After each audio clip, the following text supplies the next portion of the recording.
Hey, hey, hey, it's Tuesday, which means it's Off My Bridge Day, and I must be Guy, and today we are looking at an adventure that was submitted by one of you to me. What's all this then, I hear you ask? If you want to, you are more than welcome to send a campaign or adventure idea through to me, and I will give it a look and see. Now, I can't respond to all of the adventures or ideas that are coming through, but I will look through them as best I can, give you whatever feedback I can, and if your idea is cool or interesting or worth chatting about, I feel, on the channel, I will then chat about it as well. So send that through. The link to the email is down below, geekstable@gmail.com. I would love to see what you are cooking up in your thoughts. Now, let us look at the actual adventure. Reuel Costello sent this idea through, and I'm going to read the premise as it was written. Stardate 10/30/12.4.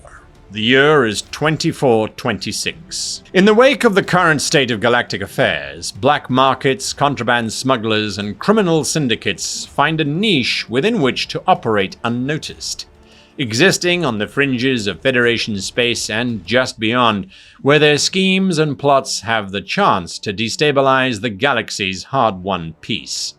Or possibly consequences that are even far worse. Groups with whom Starfleet only irregularly cross swords, and whom may be unsavory targets for diplomacy. You are Starfleet officers who have been assigned to Starfleet security on a first-of-its-kind pilot program mission. Deployed to the Federation frontier, you will be sent to investigate those who thrive in the galaxy's underworld. Foes who do not wear a uniform, nor do they respect the jealously coveted borders of the galactic powers. Far from the utopia of the Federation's core worlds and the supportive reach of Starfleet, these intrepid officers will have to make the bold choice to go where no other Starfleet officer has gone before. Now, Reuel continues this great setup for a kind of, not Section 31, but undercover missions out on the frontier. It's a really cool kind of setup.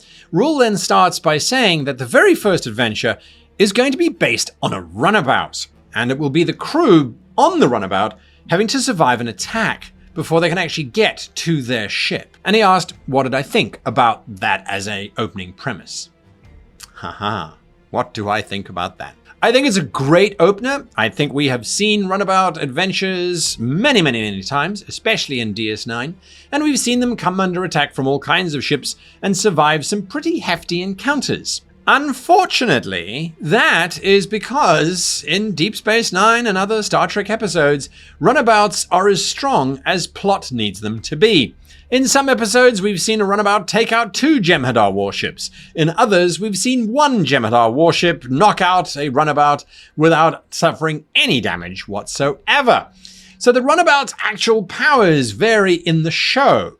In Star Trek Adventures 2, there is no variance. The shuttle is a Scale 2 ship that is incredibly weak. The reason for it is the ship's only got 10 shields. That's maybe 2 hits by a standard enemy vessel. It has a very low assist score in terms of the ship assisting any kind of rolls that the PCs are making, and it can only sustain 2 breaches before being destroyed. It's not going to hold up much in a fight. A Boreal class Klingon bird of prey is Scale 3, the smallest of the attack ships that you could get. Even a Dominion attack ship is technically outgunning a runabout without even thinking about it. Now, of course, the runabout could be enhanced with some extra modules. We know that they have weapon pods, sensor pods, could have shield pods if you're trying to reinforce this ship so that it can survive a little bit longer.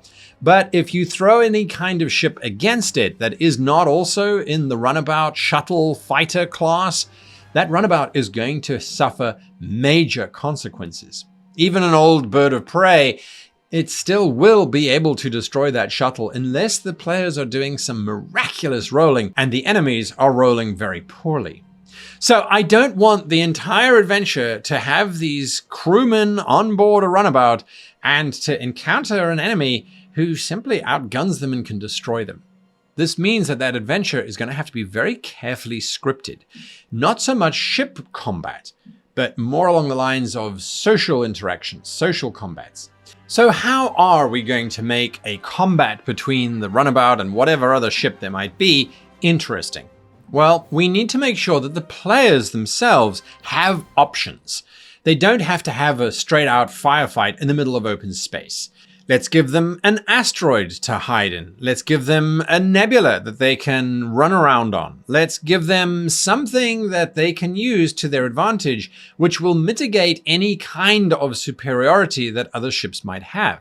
This would allow you to then have the PCs fighting against a much bigger adversary. Look at, for example, the opening of Star Trek Voyager. You have the Marquis and that old Marquis Raider being attacked by a Gallo-class ship. That's a Class 2 ship being attacked by a Class 5.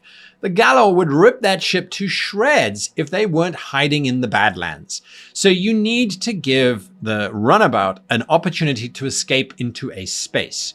It could be an asteroid field where the helmsman is going to have to make rolls to dodge those asteroids, and the asteroids can impact upon the enemy ship, doing more damage than the runabout itself is capable of doing.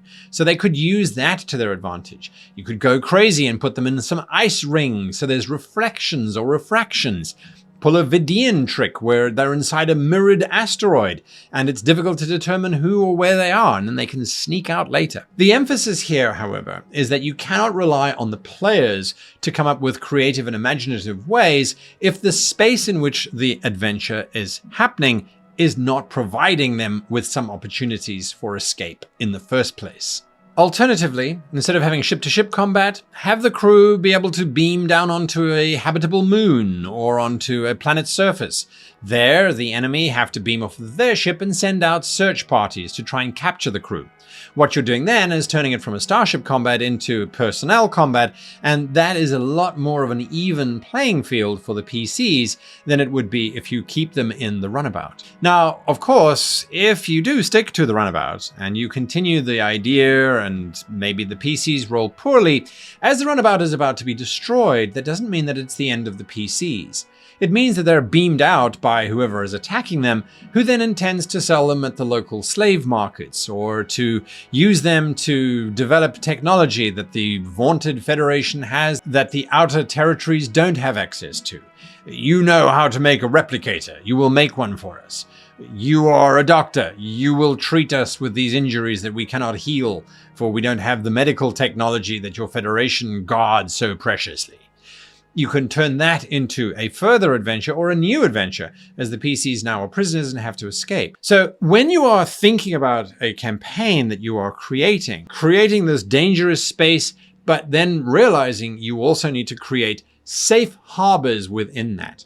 So it could be nebula, moons, asteroids, rings of whatever. It could also be that you pull the Picard trick and you have the Rangers run by 7 of 9, although not in this time period, of course, but someone similar, who comes swooping in to save the silly Federation. You're flying a runabout in this space. What were you thinking? I had to come and save you.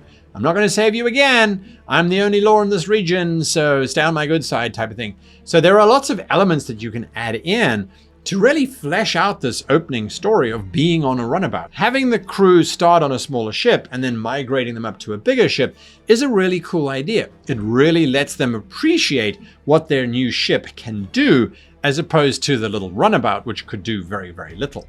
So I think it's a really great adventure opening. I think the setting is really exciting to explore. I would love to play in this campaign. I would obviously be very curious to see what else you have planned in terms of the furthering of the campaign. But overall, I think it's a great start. Just bear in mind those few points that I have laid out for you, and I think your adventure is golden. Again, if you've got ideas for adventures, send them on through geekstable@gmail.com, and I will happily look at them and review them. I'll try and send you a written feedback, and those that are of particular interest, like this one, because I thought this was really cool opening, I will do a video on. Until next week, when I will be doing a review of the original series and how it shapes up and compares. I will see you next week, and until then, I wish you long life and happy gaming.